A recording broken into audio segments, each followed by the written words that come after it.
Praise the Lord. கிறிஸ்துவில் பிரியமானவர்களே, இன்றைக்கும் உங்களை சந்திக்கிறதில் மிகுந்த மன மகிழ்ச்சி. இன்றைக்கு நாம் தியானிக்க எடுத்துக்கொண்டிருக்கும் வசனம் 2 கொரிந்தியர் 5:6 இருந்து. இந்த வசனம் சொல்லுகிறது, நாம் தரிசித்து நடவாமல் விசுவாசித்து நடக்கிறோம். இந்த வசனம் என்ன சொல்லலைங்கிறத நாம் கவனிக்கணும். இந்த வசனம் நாம் தரிசித்து நடவாமல் விசுவாசித்து நாம் படுத்துக் கொள்கிறோம் என்று சொல்லவில்லை. இல்லை, நாம் தரிசித்து நடவாமல் விசுவாசித்து உட்கார்ந்து கொள்கிறோம் என்றும் சொல்லவில்லை. இந்த வசனம் என்ன சொல்லுது? நாம் தரிசித்து நடவாமல் விசுவாசித்து நடக்கிறோம் என்று சொல்லும்போது அது அசைவை குறிக்கிறது, அது முன்னேறி செல்வதை குறிக்கிறது, அது முடங்கி போய் ஒரே இடத்துல நிற்கிறதை குறித்து பேசவில்லை. மாறாக முன்னேறி செல்வதை, அசைவை குறித்து பேசுகிறது. இன்றைக்கு கிறிஸ்துவில் பிரியமானவர்களே, நீங்கள் இயேசு ஆண்டவரை விசுவாசிக்கக்கூடிய மகளாக இருந்தால் உங்களுக்கு உண்டான செய்தி இது. யாரெல்லாம் இயேசு ஆண்டவரை விசுவாசிக்கிறார்களோ அவர்கள் தங்களுடைய வாழ்க்கையில் ஒரே இடத்துல நிற்கக்கூடாது, ஒரே இடத்துல முடங்கி போய் இருக்கக்கூடாது. மாறாக அவர்கள் தங்களுடைய வாழ்க்கையில் முன்னேறி செல்ல வேண்டும்.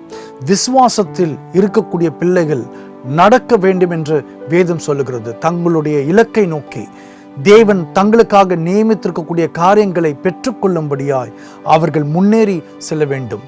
எதையாவது நீங்கள் ஆண்டவருடைய சித்தத்திற்கு ஏற்ப ஒருவேளை ஜெபித்திருந்தால் அது ஆண்டவர் கொடுப்பாரா கொடுக்க மாட்டாரா என்கிற சந்தேகத்தோடு இருக்க வேண்டாம். ஆண்டவர் எனக்கு அதற்குண்டான அறிகுறிகளை எனக்கு காண்பிக்கிட்டோம், பின்பு என்னுடைய வேலைகளை தொடங்குறேன்னு சொல்லி நாம் எதற்காகவும் நாம் காத்திருக்க வேண்டிய அவசியமும் இல்லை. மாறாக தேவன் நிச்சயமாகவே எனக்கு கேட்டதை கொடுப்பார். அவருடைய சித்தத்திற்கேற்ப நான் ஜெபித்த ஜெபங்களுக்கு பதில் வரப்போகிறது, நான் அதை பெற்றுக்கொள்ள போகிறேன் என்கிற நம்பிக்கையோடு கூட நம் பக்கத்தில் இருந்து நாம் என்ன செய்ய வேண்டுமோ அதற்குண்டான முயற்சிகளை நாம் செய்ய வேண்டும். நம்முடைய விசுவாசத்தை நாம் செயல்பாட்டில் காண்பிக்க வேண்டும். எப்போது நாம் விசுவாசத்தில் நடக்க ஆரம்பிக்கிறோமோ, பயணிக்கிறோமோ நம்முடைய இலக்கை நோக்கி, அப்போது தேவன் நமக்காக வைத்திருக்கக்கூடிய சகலத்தையும் நாம் பெற்றுக்கொள்ள முடியும். 2019 நாங்கள் எங்களுடைய யூடியூப் சேனலில் தொடங்கினோம். ஆனால் அதற்கு முன்பதாக ஒரு வருஷமாக நான் மீட்டிங் மேலே மீட்டிங்கு போட்டு நிறைய ப்ரிப்பரேஷன் பண்ணிகிட்டே இருந்தேன். கேமராமேனை கூப்பிட்டு மீட்டிங் வைக்கிறது, என் கூட இருந்த பிரதர்ஸுங்களெல்லாம் கூப்பிட்டு மீட்டிங் வைக்கிறது, இந்த யூடியூப் சேனலை எப்படி தொடங்க போகிறோம், என்ன பண்ண போகிறோம், எல்லாவற்றையும் அடிக்கடிக்கு கூப்பிட்டு டிஸ்கஸ் பண்ணிகிட்டே இருந்தேன். அந்த யூடியூப் சேனலில் பின்னாடி வரக்கூடிய பேக்ரவுண்டு ஸ்க்ரீனு என்ன கலர், என்ன டிசைனு, நான் உட்காரக்கூடிய சோஃபா எப்படி இருக்கணும், எப்படிப்பட்ட லைட்டிங்ஸ் வேணும், அந்த வீடியோ தொடங்கும் போது ஓப்பனிங் எப்படி இருக்கணும், செய்தி போகும்போது பேக்ரவுண்டில் என்ன மியூசிக் இருக்கணும், பின்பு வீடியோ முடியும் போது எப்படிப்பட்ட ஒரு அனௌன்ஸ்மெண்ட் வரணும், அப்படி இப்படின்னு சொல்லிட்டு ஏராளமான காரியங்களை டிஸ்கஸ் பண்ணி எல்லாவற்றையும் நான் ரெடி பண்ணி வச்சுட்டு இருந்தேன். எல்லாவற்றையும் டிஸ்கஸ் பண்ணினே தவிர ஒரு வருஷமாக ஆனால் நான் யூடியூப் சேனல் தொடங்கவே இல்லை. காரணம், என்கிட்ட கையில் காசு இல்லை. ஆனால் ஒரு நாள் ஒரு நண்பர், அவரிடத்துல நான் இதை குறித்து பேசியது கிடையாது, சொன்னதும் கிடையாது. ஆனால் அவர் எப்படியோ கேள்விப்பட்டு அவர் என்னை அழைத்து என்கிட்ட ஒரு கவரை கொடுத்துட்டு சொன்னார், என்ன பிரதர், ஏதோ யூடியூப் ஸ்டார்ட் பண்ண போகிறதா கேள்விப்பட்டேன், இதை வச்சுட்டு ஸ்டார்ட் பண்ணுங்க பிரதர்னு சொல்லி ஒரு கவரில் 2 லட்சம் ரூபாய் காணிக்க கொடுத்து எனக்கு உதவி செய்தார். ஆண்டவர் அவர் மூலமாக தேவைகளை சந்தித்தார். அவர் பணம் கொடுத்த ஒரே மாதத்தில் நாங்கள் யூடியூப் சேனலை ஆரம்பித்து ஃபஸ்ட்டு வீடியோவை அப்லோட் பண்ணோம். நீங்கள் போய் இன்றைக்கும் கூட எங்களுடைய யூடியூப் அந்த முதல்ல போடப்பட்ட வீடியோஸ்கள்லாம் பார்த்தீங்கன்னாக்கா தெரியும் நாங்கள் எப்படிப்பட்ட ஒரு முயற்சியை எடுத்திருந்தோம் சொல்லிட்டு. எங்களுடைய வீட்டையே நான் ஒரு சின்ன ஸ்டூடியோவாக மாற்றியிருந்தேன். அந்த பணத்தை கொண்டு கொடுத்த ஒரு மாதத்தில் நாங்கள் எல்லாவற்றையும் செய்து முடித்தோம். காரணம், எங்ககிட்ட ஐடியாஸ் இருந்தது, ஆளுங்க இருந்தாங்க, என்ன செய்யணும், எங்கே போய் எதை வாங்கணும், எப்படி இது தொடங்கணும் சொல்லி எல்லாவற்றையும் நாங்கள் ஆயத்தத்தில் வைத்திருந்தோம். நாங்கள் தரிசித்து நடக்கவில்லை, மாறாக விசுவாசித்து நடந்தோம். ஆண்டவர் முதல்ல கையில் பணத்தை கொடுக்கட்டும், அது கைக்கு வந்ததுக்கப்புறம் அதை பார்த்ததுக்கப்புறம் வேலையை தொடங்கலாம் அப்படின்னு சொல்லி தரிசித்து நடவாமல் விசுவாசித்து நடந்தோம். ஆண்டவர் நிச்சயமாகவே தன்னுடைய நாமத்தின் மகிமைக்காக, இந்த ஊழியத்திற்காக, யூடியூப் சேனல் தொடங்குறதுக்காக தேவைகளை சந்திப்பார். அவர் சந்திக்கிற வரையில் நாம் காத்துட்டு இருக்க வேண்டிய அவசியம் இல்லை. நாம் நம்முடைய சைட்ல இருந்து என்னென்ன காரியங்கள் எல்லாம் ஆயத்தம் செய்யணுமோ அது செய்வோம் சொல்லி ஒரு வருஷமாக நான் இப்படி மீட்டிங் மேலே மீட்டிங் போட்டுகிட்டே இருந்தேன். எல்லாவற்றையும் ரெடியாக வச்சுட்டே இருந்தேன். ஆண்டவர் ஒரு நாள் நாங்கள் எதிர்பார்த்த காரியத்தை எங்களுக்கு செய்தார். எங்களுடைய பண தேவைகள் எல்லாம் சந்தித்தார். அதை தொடங்கணும். இந்நாள் வரைக்கும் பல ஆயிரக்கணக்கான ஜனங்கள் வந்து அதை பார்த்து பயனடையக்கூடியதாக மாற்றியிருக்கிறார். இன்றைக்கி கிறிஸ்துவில் பிரியமானவர்களே, உங்களுடைய வாழ்க்கையிலும் கூட நீங்கள் தரிசித்து நடவாமல் விசுவாசித்து நடக்கக்கூடிய பிள்ளைகளாக இருந்தால் சோர்ந்து போகாதிருங்கள். நீங்கள் என்ன படிப்பு படிக்கணும்னு நினைச்சிங்களோ, எங்கே போய் படிக்கணும்னு நினைச்சிங்களோ அதை குறித்து கவலைப்பட வேண்டாம். உங்களால் உண்டான முயற்சிகளை செய்யுங்க. நீங்கள் தொடர்ந்து படிக்க ஆரம்பிங்க. அதற்குண்டான ஞானத்தை, அறிவை, அந்த படிப்பு படிக்க வேண்டிய அதற்குண்டான பண தேவைகளை தேவன் சந்திப்பார். நீங்கள் எந்த கல்லூரியில் படிக்க வேண்டும் என்று எதிர்பார்க்கிறீர்களோ அந்த கல்லூரியில் உங்களுக்கு இடம் கொடுப்பார். ஆண்டவரே, நான் இந்த வேலையில் தான் சேரணும், இந்த கம்பெனியில் தான் நான் வேலை செய்யணும்னு ஆசைப்படுறேன்னு ஒருவேளை நீங்கள் நினச்சிங்கனாக்கா நடக்க ஆரம்பிங்க. விசுவாசிக்கிறவர்கள் அதில் நடக்க வேண்டும். உங்களால் முயற்சிகளை எடுக்க ஆரம்பிங்க. வீட்டிலே முடங்கி போய் உட்காராம, சிபாரிசுக்காக ஆளுங்களை தேடாம நீங்கள் போய் நேர்முக தேர்வை அட்டன் பண்ணுங்க. ஆண்டவர் எல்லா காரியங்களையும் பார்த்துக்கொள்வார். அவர் அதிகாரிகளுடைய கண்களில் தயவை பெற்றுக் கொடுப்பார். சிபாரிசு தேவைனா சிபாரிசுக்கு உண்டான ஆட்கள் அனுப்புவார். இல்லைனா சிபாரிசே இல்லாமல் நீங்கள் விரும்பிய கம்பெனியில் உங்களுக்கு நல்ல ஒரு வேலையை அவரால் வாங்கி கொடுக்க முடியும். முதலாவது நீங்கள் என்ன செய்யணுமோ அதை செய்ய ஆரம்பிங்க. உங்களுடைய இலக்கை நோக்கி நீங்கள் விசுவாசித்தால் ஆண்டவர் இதை கொடுப்பார், செய்வார் என்று நீங்கள் விசுவாசித்தால் ஆண்டவர் அதை செய்கின்ற வரையிலும் நீங்கள் காத்திருக்க வேண்டிய அவசியம் இல்லை. அதை நோக்கி நீங்கள் ஏற்கனவே நடக்க ஆரம்பித்திருக்க வேண்டும். ஒருவேளை இன்றைக்கு இந்த செய்தியை கேட்டுக்கொண்டிருக்கக்கூடிய ஒரு நோயாளியாக நீங்கள் இருக்கலாம், படுத்த படுக்கையாக இருக்கலாம். ஒருவேளை உங்களுக்கு ஆசை இருக்கலாம், ஆண்டவர் என்னை தொட்டு சுகமாக்கணும், எனக்கு ஆரோக்கியத்தை கொடுக்கணும், என் வியாதியிலிருந்து அவர் என்னை மீட்டெடுக்கணும் சொல்லி. ஆனால் இந்த விருப்பம் இருந்தால் மாத்திரம் போதாது. நம்ம படுத்துக்கிட்டே எனக்கு இங்கே வலிக்குது, அங்கே வலிக்குது, மூட்டு வலிக்குது, எனக்கு வயிறு வலிக்குது, என்னால் எழுந்திருக்க முடியாது, நடக்க முடியாது, எல்லாம் முடிஞ்சிடுச்சு, வியாதி முத்தி போயிடுச்சுன்னு சொல்லிட்டு நீங்கள் சொல்லிட்டே படுத்துகிட்டே இருந்தீங்கன்னாக்கா ஒன்றும் நடக்க போகிறதில்லை. விசுவாசிக்கிறவர்கள் விசுவாசத்தில் நடக்க ஆரம்பிப்பார்கள் என்று வேதம் சொல்கிறது. விசுவாசிக்கிறவர்கள் செயல்படுவார்கள். எழுந்து நடக்க ஆரம்பிங்க, செயல்படுங்கள். ஆண்டவர் முழு சுகத்தையும் உங்களுக்கு கொடுப்பாரு. நீங்க பாருங்க, ஆதியாகமம் 13ஆம் அதிகாரம் 14 17 வரையிலான வசனங்களை எடுத்து நாம் வாசித்தோம் என்றால் ஒரு காரியத்தை அங்கே கற்றுக்கொள்ள முடியும். வசனங்கள் இப்படி சொல்லுகிறது: லோத்து ஆபிராமை விட்டு பிரிந்த பின்பு கர்த்தர் ஆபிராமை நோக்கி, உன் கண்களை ஏறெடுத்து நீ இருக்கிற இடத்திலிருந்து வடக்கையும் தெற்கையும் கிழக்கையும் மேற்கையும் நோக்கிப்பார். நீ பார்க்கிற இந்த பூமி முழுவதையும் நான் உனக்கும் உன் சந்ததிக்கும் என்றைக்கும் இருக்கும்படி கொடுத்து உன் சந்ததியை பூமியின் தூளை போல பெருக பண்ணுவேன். ஒருவன் பூமியின் தூளை எண்ண கூடுமானால் உன் சந்ததியும் எண்ணப்படும். நீ எழுந்து தேசத்தின் நீளமும் அகலமும் எம்மட்டோ அம்மட்டும் நடந்து திரி, உனக்கு அதை தருவேன் என்றார். பாருங்க, ஆண்டவரா ஆபிரகாமுக்கு வாக்குத்தத்தம் செய்கிறார். கானான் தேசத்தை எல்லா திசையிலும் நோக்கி பார்க்க சொல்றாரு.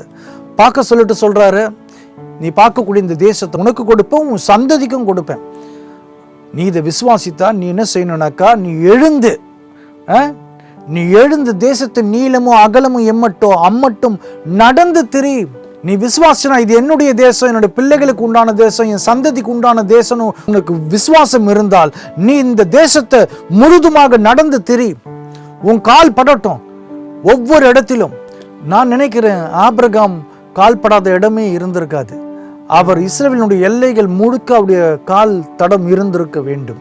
அவர் எந்த அளவிற்கு நடந்தாரோ கர்த்தர் அது எல்லாவற்றையும் அவருக்கு சொந்தமாக கொடுத்து விட்டார். அவர் கால்பட்ட இடம் எல்லாம் அவருக்கு சொந்தமாக மாறியது. ஆகவே நமக்கு நிறைய ஆசைகள் இருக்கலாம், விருப்பம் இருக்கலாம், ஏன் விண்ணப்பம் கூட இருக்கலாம் ஒரு காரியத்தை தேவனிடத்திலிருந்து பெற்றுக்கொள்வதற்கு. ஆனால் அதற்குண்டான அந்த விசுவாசத்தின் நடையை நாம் காண்பிக்கிறோமா? ஆபிரகாம் நடக்க சொன்னார். ஆண்டவர், இந்த தேசம் உனக்கு தானே, நீ விசுவாசித்தால் இதை நீ பெற்றுக்கொள்ள போகிறாய், இது உன்னுடைய சொந்த தேசம் என்று நீ விசுவாசித்தால் உன் கால்கள் அதில் படட்டும், நடந்து நடந்து திரி. இந்த தேசம் முழுக்க அந்த தேசத்தினுடைய நீளமும் அகலமும் எம்மட்டோ அம்மட்டும் நடந்து திரி. விசுவாசத்தில் நாம் நடக்க வேண்டும் பிரியமானவர்களே. கிறிஸ்துவ வாழ்க்கை என்பது இயேசு கிறிஸ்து சிலுவையில் நமக்காக பெற்று கொடுத்த ஆசீர்வாதங்களை, பூமிக்குரிய ஆவிக்குரிய ஆசீர்வாதங்களை சுதந்தரித்துக் கொள்வது. எப்படி ஆபிரகாம் கானான் தேசத்தை சுதந்தரித்துக் கொண்டாரோ அதுபோல இயேசு ஆண்டவர் சிலுவையில் பெற்றுக் கொடுத்த ஆசீர்வாதங்களை நாம் எப்படி சுதந்தரித்துக் கொள்ள முடியும்? விசுவாசத்தினால்தான். விசுவாசித்தால் நாம் அதை நோக்கி பயணப்பட வேண்டும், செயல்பட வேண்டும். பிரியமானவர்களே, கிறிஸ்துவ வாழ்க்கை வெறும் விசுவாசத்தில் நடப்பது மாத்திரமல்ல. வேதம் சொல்லுகிறது அது ஒரு ஓட்டம், ஒரு ஓட்ட பந்தயம். 2 தீமோத்தேயு 4:7 சொல்லுகிறது, நல்ல போராட்டத்தை போராடினேன், ஓட்டத்தை முடித்தேன், விசுவாசத்தை காத்து கொண்டேன். எபிரேயர் 12:1 பிற்பகுதி சொல்லுகிறது, விசுவாசத்தை துவக்குகிறவரும் முடிக்கிறவருமாயிருக்கிற இயேசுவை நோக்கி நமக்கு நியமித்திருக்கிற ஓட்டத்தில் பொறுமையோடு ஓட கடவும். இது ஒரு ஓட்டங்க. ஒரு ஓட்டப்பந்தயத்தில் இருக்கக்கூடிய நபர் நின்று யாருக்கிட்டையும் பேச மாட்டார். நிறைய பேர் இன்றைக்கு நின்று பேசிட்டு இருக்கிறாங்க, நான் இதை செய்யணும், அதை செய்யணும், நான் ஊழியத்தை செய்யணும், என் குடும்பத்திற்காக இதை செய்யணும், நான் இதை படிக்கணும், இந்த வேலையில் சேரணும் சொல்லி. ஆனால் அவங்க பேசிட்டே தான் இருக்கிறாங்க தவிர எதையும் செயல்படுத்துவது கிடையாது. நீங்கள் அவர்களில் ஒருவராக நின்று பேசிட்டு இருக்காதீங்க. இது ஒரு ஓட்டப்பந்தயம். ஓட்டத்தில் யாரும் கிரவுண்டில் ஃபீல்டில் இருக்கக்கூடியவங்க நின்று பேச மாட்டாங்க. ஒருவேளை உங்களை நோக்கி விமர்சனங்கள் வரலாம், எதிர்ப்புகள் வரலாம், கிண்டல் கேலி பரிகாசம் வரலாம். அவர்கள் பேசுகின்ற பேச்சுக்களை கேட்டு அப்போதும் கூட முடங்கி போகாதீங்க. அதே இடத்துல நின்று சோர்ந்து போகாதீங்க. எனக்கு தகுதி இல்லைன்னு சொல்லிட்டாங்களே, என்னால் சாதிக்க முடியாதுன்னு சொல்லிட்டாங்களே, என்னால் இது பண்ண முடியாதுன்னு சொல்லிட்டாங்கன்னு சொல்லி அவர்கள் பேசின காரியங்கள், விமர்சனங்களை எண்ணி அப்போது நீங்கள் முடங்கி போய் ஒரே இடத்துல நிற்க வேண்டாம். இது ஒரு ஓட்ட பந்தயம். யாரையும் கண்டுக்காதீங்க. இயேசு ஆண்டவர் உங்களுக்கு முன்னாடி இருக்கிறாரு. வசனம் சொல்றது, விசுவாசத்தை துவக்குகிறவரும் முடிக்கிறவருமாய் இருக்கிற இயேசுவை நோக்கி. மனுஷர்களை பார்க்காதீங்க, சூழ்நிலைகளை பார்க்காதீங்க, அவங்க பேசுகின்ற பேச்சுகளை நீங்க பேச வேண்டாம், அவங்களுக்கு பதில் சொல்ல வேண்டாம். உங்களுக்கு ஆண்டவர் என்ன வைத்திருக்கிறாரோ அதை நோக்கி பயணப்படுங்க. பொறுமையா ஓடினா கூட பரவாயில்ல, நடந்து போனா கூட பரவாயில்ல. நின்றுட்டே இருக்கிறத காட்டிலும் ஸ்லோவா நடக்கிறது எவ்வளவோ மேலே. நீங்க கொஞ்சம் கொஞ்சமா உங்களோட வாழ்க்கையில முன்னேறி போயிட்டே இருப்பீங்க. இஸ்ரவேல் ஜனங்கள் எகிப்திலிருந்து விடுதலையாகி வரும்பொழுது வேதம் சொல்லுகிறது, ஒரு குறிப்பிட்ட இடத்துல அவர்களால் முன்னேறி செல்ல முடியல. காரணம், எதிரில் செங்கடல் இருக்குது. பின்னாடி பார்வோன் ராஜா தன்னுடைய சேனைகளோடு கூட இவர்களை சாகடிக்கும்படியா வந்துட்டு இருக்கிறான். என்ன செய்யறதுன்னு தெரியல. அந்த நேரத்தில் கர்த்தர் மோசேக்கிட்ட என்ன சொன்னார் சொல்லி யாத்ராகமம் 14:15 வாசிக்கிறோம். நீ என்னிடத்தில் முறையிடுகிறது என்ன? புறப்பட்டு போங்கள் என்று இஸ்ரவேல் புத்திரருக்கு சொல். என்கிட்ட ஏன்பா இப்ப பேசிட்டு இருக்கிற? இது பேசுறதுக்கான நேரம் கிடையாது. இது விண்ணப்பம் பண்ணுவதற்கான நேரம் கிடையாது. இது ஜெபிப்பதற்கான நேரம் கிடையாது. என்கிட்ட ஏன் முறையிடுகிறாய்? புறப்பட்டு போங்கள், நடந்து போங்க, முன்னேறிட்டு போங்க. இது செயல்பட வேண்டிய நேரம். இது பேசிட்டு இருக்கிறதுக்கான நேரம் கிடையாது. உன்னுடைய பிரச்சனைகளை என்கிட்ட சொல்வதற்கான நேரம் கிடையாது. நீ விடுவிக்கப்பட வேண்டும் என்றால், நீ முன்னேற வேண்டும் என்றால், நீ காப்பாற்றப்பட வேண்டும் என்றால், நீ விரும்பியதை பெற்றுக்கொள்ள வேண்டும் என்றால், நான் கொடுக்கிறதை நீ சுதந்திரத்துக் கொள்ள வேண்டும் என்றால், இது பேசுவதற்கான நேரம் அல்ல, இது செயல்படுவதற்கான நேரம். நீ முன்னேறி போ, புறப்பட்டு போங்கன்னு சொன்னாரு. ஆனா என்ன ஒரு அநியாயமான காரியம்! எதிரில் செங்கடல், பின்னாடி பார்வோன். எந்த பக்கம் போவாங்க இந்த ஜனங்க? ஆனா கர்த்தர் சொன்னாரு, விசுவாசிக்கிறவர்கள் நடக்கட்டும், விசுவாசத்துல நடக்கட்டும், நடந்து போங்க, புறப்பட்டு போங்கன்னு. காரணம் இருந்தது. யாரெல்லாம் விசுவாசத்தில் நடக்கிறார்களோ அவர்கள் நடக்கும் போது எல்லா தடைகளையும் கர்த்தர் நீக்கி போடுவார். இஸ்ரவேலுக்கு செங்கடல் 2ஆக பிளக்கப்பட்டது. வெட்டான் தரையில் அவர்கள் நடந்து போனார்கள். இன்றைக்கும் அடைக்கப்பட்டிருக்கின்ற எல்லா வாசல்களும் உங்களுக்கு திறக்கப்படும், நிர்மூலமாகும். சர்வ வல்லமையுள்ள தேவன் இயேசு ஆண்டவர் உங்களுக்கு முன்பதாக செல்கிறார். எல்லா தடைகளும் உடை தெரிவார். நீ நினைக்கலாம், என் வாழ்க்கையில இன்னைக்கு வழியே இல்லை, வாழ்வதற்கு போவதற்கு இடம் இல்லை, வேலை இல்லை, வருமானம் இல்லை, நான் எப்படி வாழ போறேன்னு தெரியலன்னு சொல்லி. இல்லைங்க, நீங்க விசுவாசிச்சா விசுவாசத்தில் நடக்க ஆரம்பிங்க. ஆண்டவர் என்ன உணர்த்துகிறாரோ அதை செய்ய ஆரம்பிங்க. முயற்சிகளை எடுங்க. தானாகவே வழி உங்களுக்கு கிடைக்கும். எல்லா தடைகளும் கர்த்தர் நிர்மூலமாக்கி போடுவார். உன் தேவைகளை சந்திப்பார், கண்ணீரை துடைப்பார். கர்த்தர் உனக்காக ஆயத்தம் செய்து வைத்திருக்கக்கூடிய எல்லா ஆசீர்வாதங்களையும், சமாதானத்தையும், சந்தோஷத்தையும் நீ பெற்றுக்கொள்வாய். ஆமேன். நம்ம கண்களை மூடி ஆண்டவரை நோக்கி பார்த்து ஜெபிப்போம்.